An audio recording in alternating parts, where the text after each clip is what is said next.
Today is the final day. Today is the day we're going to be taking care of Sapphire. We're going to get the radio replaced and up and going again and mounting it, and hopefully we can complete it all today, because if you can't tell, it's kind of raining, sprinkling today, and I'm hoping we're going to be able to finish it out. So let's get started before it rains again.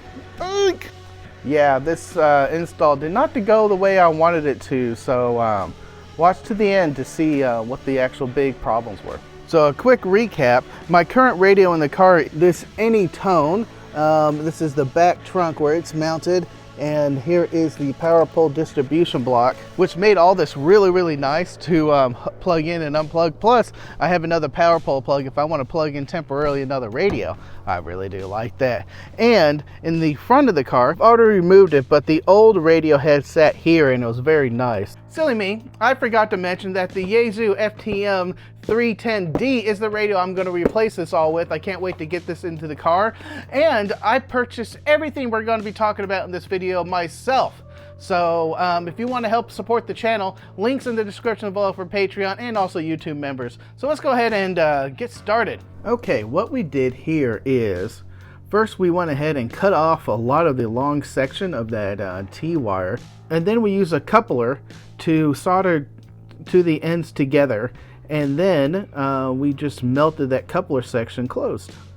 Pretty smooth. Finally, we cut off the ends and put on power poles. I just like adding some solder on these. It's just, they will never come off again. I don't know why they give you all this cable and then the fuses are on this end while your T connector's up here. This is, what are you going to do with this? Yes, maybe you want the fuses closer to the battery, but I think I want the fuses closer to the radio. But there's already going to be like 4 or 5 fuses even before it gets to the radio. So yeah, I think it is supposed to be closer to the battery, but having them down there is just a pain. It's a pain. And I just cut off all this ends to do what with? Throw it away? Here we go. It is the final product. We got the T connector, then we got our splices here thanks to Bill, and then the fuses are in line, and then here's our power poles. Well, I forgot to put the plastic things on, but let's do that real fast. Flat ends to flat ends, and just push in, and we're done. Here we go. Turn on. Beautiful. Frank did a thing. All right, so next, the hard part, disassembling the car and getting this all together. I think it stopped raining, but this next part is the part I'm most worried about, is tearing apart this whole center console here, because that's going to be a lot of work if we don't have enough time today. As long as we get the control wire ran all the way around and the mounting point for my bullet point mount, that means we can come and finish up any time, because that is the hardest part. We got to remove that old control wire and replace it with the new one, so it's going to come down through there somewhere underneath the carpet, then it runs underneath this board. Eek! Here we go. First, we got to remove all the crap and then start disassembling. I forgot, this is the bullet point mount that we're going to be installing in the car. Links for this in the description below. I got it off of Amazon, and we're going to need and mark where the drill holes are going to be before we disassemble everything, because it needs to be a precise location. And I kind of customized this and measured it out, and found this is what size it works best for me. And I found that feeding it from the bottom is the best way. Also, while I'm installing that, don't forget to head over to Gigaparts and use Tank at checkout. That's Tank at checkout to get double the reward points, and to help support me, Tank Radio. And that's where I got the Yaesu radio from. Purchased it with my own money. I just want to put it quick in the middle here that I am pushing for 8K. That is 8,000 subscribers. Once we hit that mark, we're going to do a 8K giveaway. So if you haven't done already, like and subscribe. And if you want to help support the channel even more, become a YouTube member and a Patreon supporter. I feel 1,000 times better. I know I didn't do this on camera, but I pried this piece off without disassembling all that. Woo! All we got to do is drill and mount the bullet point mount here. And then Bill said he'll go ahead and clean this up.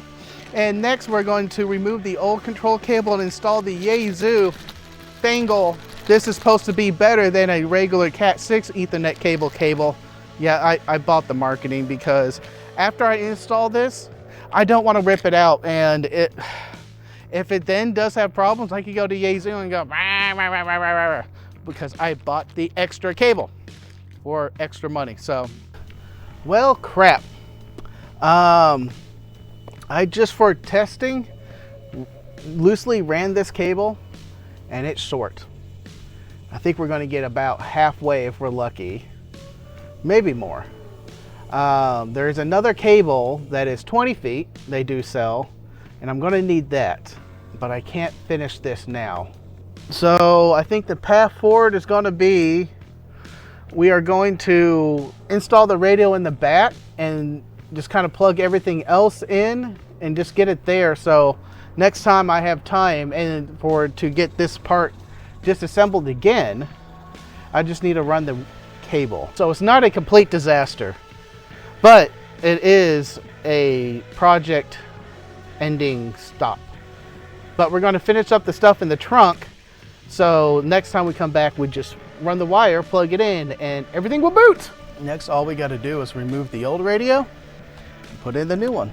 Well, I was kind of hoping, and I know it was wishful thinking, the screw mount placements were pretty much the same. Maybe this was industry standard, but they're not. They're not. So I got to remove the bracket too. Look, brother, I am using the socket set you got me for Christmas. I can't remember how many years ago. Yay! Lefty loosey, righty tighty. I forgot, one of the main selling points on the Yaesu radio over the Anytone is you don't have to have mounting screws on the side. They just slide in and out easily with a nice quick release right there. Again, the top doesn't match, so we gotta create a screw hole somewhere also. Bummer. I think we got the first screw in. Bill was helping me to hold, and it wasn't flattering, so it's not on camera. But Bill was trying to hold the light, then looked down. He's like, I got you, Frank. Then puts the light right into the ear protection, and it holds it straight up. I love it. I love it. We got it one bolt mounted here, and then we got enough clearance for the light for the trunk, and now we just got to do the self-tap on the other one. Yay!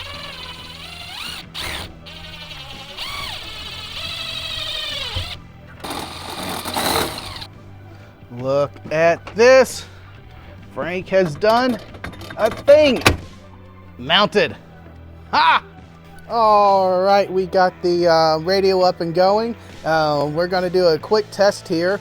This is Kilo Golf 5 Alpha Hotel Juliet, and on 5-2. KG5 AHJ, this is Kilo 0 Whiskey Hotel Whiskey. Name here is Bill, Bravo India Lima Lima, coming to you from the Tank Radio Think Lab campus in sunny Texas. But quick jump to when I have the cable and maybe a couple weeks from now. Let's do it! 3 weeks later. That's right, we're back at Sapphire. But what a 3 weeks it's been, man. We did a field day, and then we did a POTA 13 colonies activation, which I didn't film. We were just there with 10 of us, man. It was so much fun. And we had 1100 watts on a Buddy Pole Hex. Dude, that was just so much fun. But we're back, and I got the cable, so let's go ahead and start working. Gigaparts. Ooh, more ferrites. A bag. And the cable that's supposed to be the 20 feet. Yes. All right, that threw me for a minute. This cable is 20 feet, but it's a flat cable. Unlike the other one, it's a round cable. I was expecting round because it's supposed to be additional shielded and everything. But okay, we're just gonna keep going. We just need to get this routed and in the car. The first thing we're gonna start here is the mount for the radio.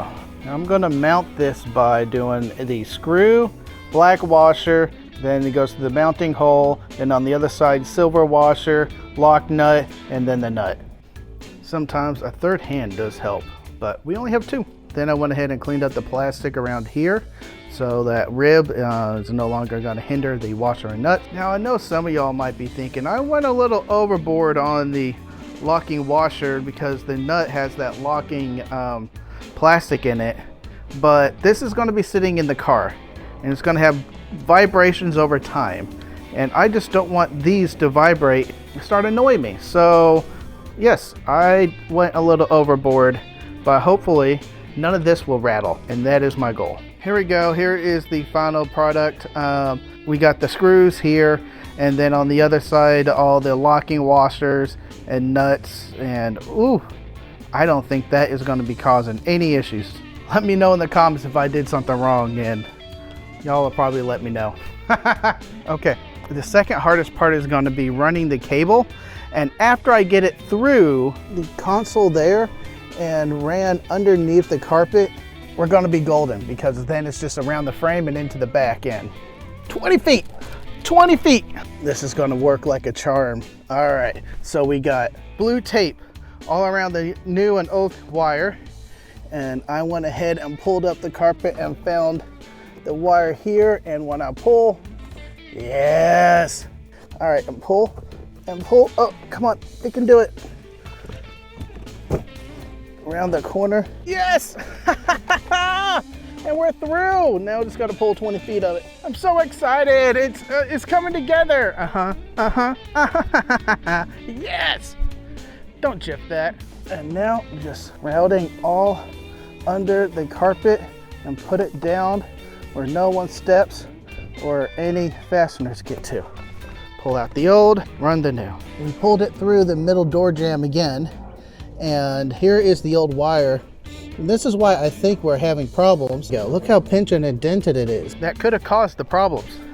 So the radio might still be good, but it was still baked in the Texas heat for 4 years, so time to get replaced anyways. To help combat that, I went ahead and routed the new cable underneath the conduit and ran it under the seat.